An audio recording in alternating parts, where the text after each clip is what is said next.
आप सबका स्वागत है हमारे YouTube चैनल गुरु माँ की बेटी में, जहां हम बात करते हैं आस्था, भक्ति और शुद्ध ज्ञान की। आज हम एक बेहद ही जरूरी और जागरूक करने वाला विषय लेकर आए हैं। सावन शिवरात्रि पर किन फलों और फूलों को शिवलिंग पर नहीं चढ़ाना चाहिए।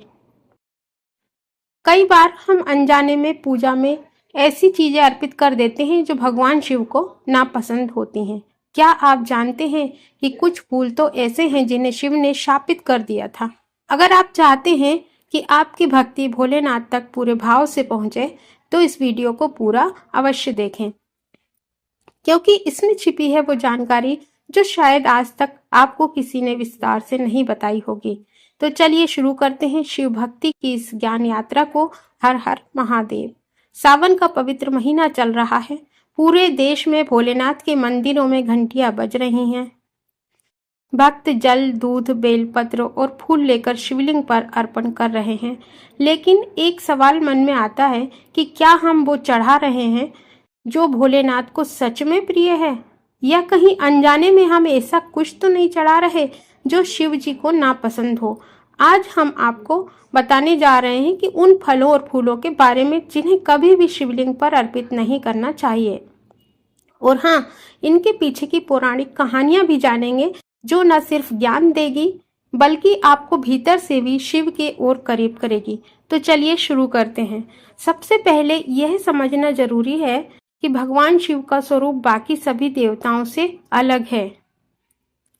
जहाँ दूसरे देवता स्वर्ण, पुष्प और ऐश्वर्य से प्रसन्न होते हैं, वहीं शिव जी तो वनवासी हैं, भस्म रमाए हुए हैं। उन्हें भांग, धतूरा, बेलपत्र और जल अति प्रिय है। लेकिन कुछ ऐसी चीजें भी हैं जिन्हें अर्पित करना शास्त्रों में मना किया गया है। और अब हम एक एक करके आपको जो बताने जा रहे हैं वो भूलकर भी शिवलिंग पर न चढ़ाएं।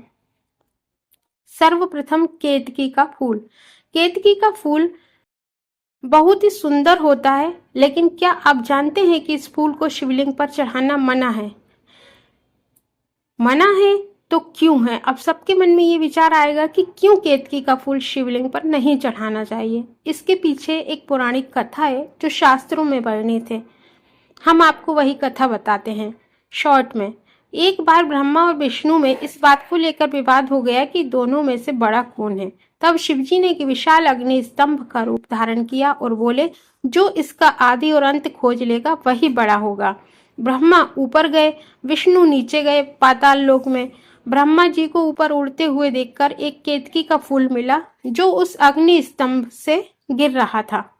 ब्रह्मा जी ने उससे झूठ कहलवाया कि तू कह देना मैंने शिवलिंग का सिर देखा है। केतकी ने झूठी गवाही दी। शिवजी प्रकट हुए और बहुत क्रोधित हुए और ब्रह्मा को झूठ बोलने पर श्राप दिया और केतकी से कहा, अब से तुम मेरी पूजा में कभी नहीं चढ़ाई जाओगी। और तभी से केतकी के फूल को शिवलिंग पर वर्जित माना जाने लगा। दूसरा, तुलसी के पत्ते, जो कि विष्णु की भक्ति का प्रतीक है। विष्णु भगवान की पूजा बिना तुलसी के नहीं की जाती है। उसी तरह शिवलिंग को या शिव जी को तुलसी का पत्ता नहीं चढ़ाया जाता है। तुलसी को बहुत ही पवित्र माना जाता है। हर पूजा में तुलसी का पत्ता डाला जाता है, लेकिन शिवलिंग पर तुलसी नहीं चढ़ानी चाहिए। क्यों? क्योंकि तुलसी माता का विवाह भगवान विष्णु से हुआ है। वो पूरी तरह से विष्णु भक्ति में समर्पित है। एक बार शिवजी के सामने तुलसी माता ने प्रणाम तक नहीं किया। तब शिवजी बोले, जिसकी आस्था विष्णु में है वो मेरी पूजा में क्यों अर्पित हो? इसलिए तुलसी को शिवलिंग पर चढ़ाना वर्जित माना जाने लगा। भले ही वो कितनी भी पवित्र क्यों ना हो, हर चीज देवता को अर्पण योग्य नहीं होती। तीसरा, नारियल। नारियल को भी पूजा में शुभ माना जाता है, लेकिन ये शिवजी को नहीं चढ़ाया जाता। क्यों? क्योंकि नारियल और उसका पानी ऐश्वर्य, वैभव और समृद्धि के प्रतीक हैं। शिव जी तो त्याग के देवता हैं, ना उन्हें वैभव चाहिए ना स्वाद। इसलिए नारियल या उसका पानी शिवलिंग पर नहीं चढ़ाया जाता। कहीं कहीं पर नारियल का जल अर्पित किया जाता है, लेकिन उसे फिर तुरंत हटा दिया जाता है।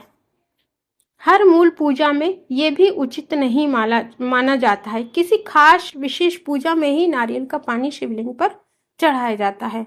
अब चौथा है चंपा का फूल।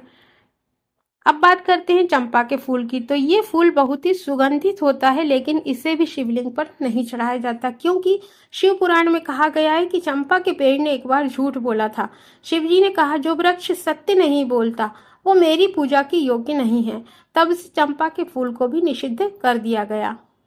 तो अगली बार जब भी चंपा का फूल दिखे, उसकी खुशबू में न बहें, बल्कि याद रखें कि ये शिव जी के सामने अर्पण योग्य नहीं है। पांचवा, नींबू और खट्टे फल। शिव की तासीर के विपरीत खट्टे फल जैसे नींबू, संतरा आदि शिव जी की पूजा में नहीं चढ़ाए जाते, क्योंकि इनकी तासीर तेज और गर्म होती है। शिव जी ठंडक और शीतलता के देवता हैं। उनकी पूजा में गंगा जल, दूध, बेलपत्र, भांग, धतूरा जैसे शीतल चीजें ही दी जाती हैं, इसलिए खट्टे फल शिवलिंग पर नहीं चढ़ाने चाहिए। अब बारी आती है कि क्या चढ़ाएं शिवलिंग पर।